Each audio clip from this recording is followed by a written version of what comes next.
my friends, today we have some unfortunate news about the advances of the occupiers toward Avdiivka.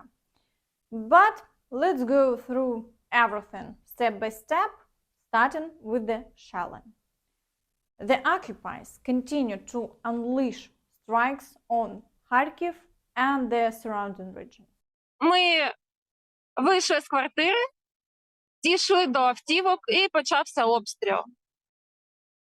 Одна з ракет прилетіла прямо нам в квартиру і зруйнувала квартиру, будинок. У нас не залишилося нічого, крім того унітазу, який ви все бачите. А ні, збрехала. З завалів ми витягли один мій маленький зелений чемоданчик, в якому я зберігала свої вечірні сукні. Так що на день розвалу Росії, день нашої перемоги, у мене є парочка платтячок. Whether this is related to their plans to advance on Kharkiv in the near future is unknown. However, today analytic centers continue to assert that in the summer, the occupiers may attempt to seize the Kharkiv region.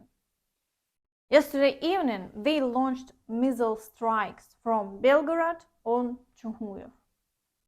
Also, yesterday, they once again shelled Odessa. It's reported that the Shahed drone hit a residential building in Odessa. Now, let's move to the front, and here there is expected escalation in the near future. In the Kupiansk direction, the occupiers continue to assault Synkivka. Over the past day, they conducted 5 attacks, but didn't achieve any successes. Shelling persists along the entire front line, and the strikes are carried out not only with artillery, but also with aviation. In the Svatove area, there are no offensive actions today, but the Ukrainian Armed Forces already report that large columns of equipment are moving towards this direction. Therefore, there is a likelihood that it will get very intense here soon. They manage to advance precisely in this direction, and perhaps that's why they decided that the defense here is weak, so they will try to break through here. In the Kreminna area, the occupiers continue attacks near the village of Torske, attempting to move south through the fields. Additionally, attacks in the Makivka area persist, with 3 attacks conducted in the past day. Although the front line remains unchanged, shelling continues. In the Siversk direction, battles continue in the Serebryanka forestry, but no successes are reported. The front line remains unchanged over the day. In Bilohorivka, the situation has stabilized for now, as the occupiers haven't managed to enter the village.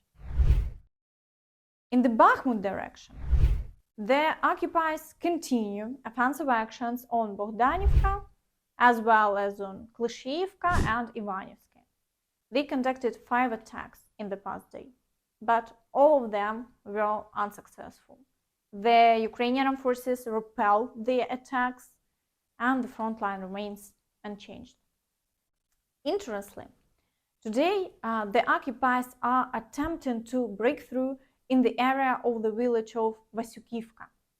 So it seems they decided that while everyone is concentrated on the most active directions, they can attempt to break through where there has been little activity for a long time. Perhaps to test the Ukrainian Armed Forces defense.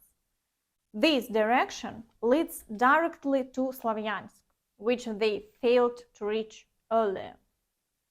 However, their desires don't align with their capabilities. The Ukrainian Armed Forces repel all attacks, and here too the front line remains unchanged. In the Avdiivka direction, the occupiers have further reduced their activity. They conducted just 8 attacks in the past day. After 30 attacks per day, this is a significant increase. So it seems they are preparing for new assaults, so they are not showing great activity for now. Today, the main battles are taking place on the outskirts of Avdiivka in the private sector. Moreover, the occupiers claimed yesterday evening that they completely captured the area of the Tsarska Okhota and report that they have advanced further into the private sector. So they claim that they were able to carry out such an operation with the help of underground tunnels. Hike to the Tsar's hunt, the beginning.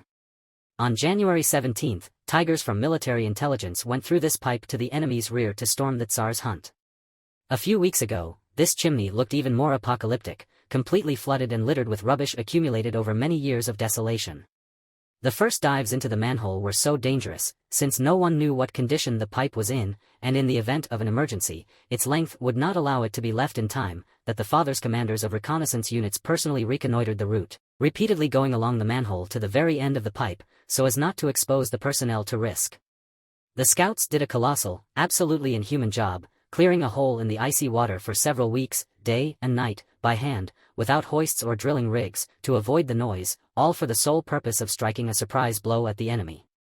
The opportunity was used to the maximum. Military reconnaissance passed through the chimney without making a single sound, which is a unique phenomenon in itself, eliminated the patrols, the NP, and having gone to the rear of the enemy, eliminated the garrison of the enemy fortified area, not allowing him to come to his senses. Later the forest to the west of the central office was cut off, a significant part of the enemy fighters was taken prisoner, falling into mini cauldrons. After that the Tigers attacked the enemy within the city limits, showing the highest level of maneuver warfare. And, unfortunately, Ukrainian sources also confirmed this information.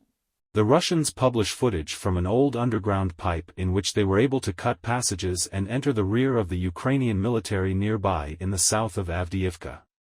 A group of 150 soldiers covered 2 kilometers and climbed out behind the backs of the armed forces of Ukraine. They succeeded on the 3rd attempt. Before that, the enemy faced problems with too little air and flooding of the pipe.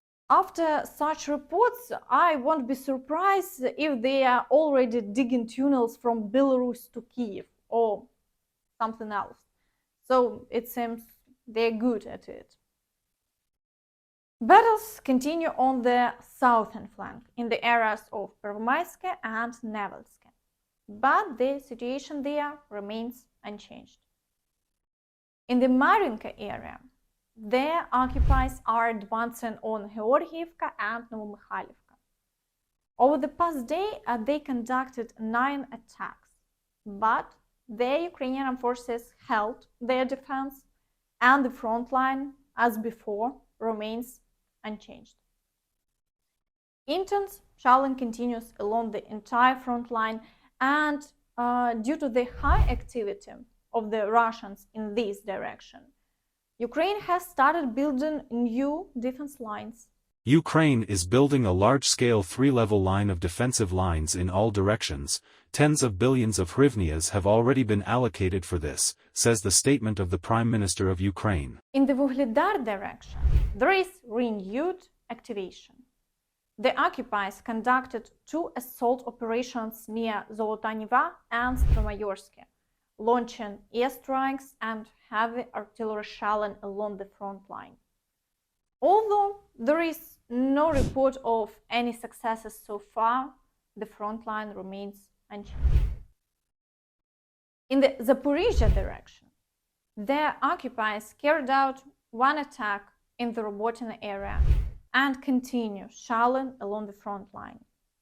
They didn't achieve any success with the attack, and accordingly, the front line remains unchanged. In the Kherson direction, the situation is challenging, but the Ukrainian Armed Forces continue to hold their defense. Shelling on the right bank persists, causing constant harm to civilians, and Russian war correspondents describe the recent assaults as follows. Everything is the same. Today, as well as yesterday, and more than once, our troops stormed the village of Krinky in groups from the 328th Airborne Assault Regiment, the 104th Airborne Rifle Division, the 144th Motorized Rifle Brigade, and the 126th Motorized Rifle Brigade. And once again to no avail. They found us trying to get out of the forest to Krinky. There are losses. We went without armored combat vehicles, the artillery support today was even less than yesterday. As you can see, they have quite a few problems. And that's all from me. Don't forget to like this video, subscribe to the channel, and hit the notification bell to stay updated on all the latest news. Thank you for watching and see you next time. Bye bye.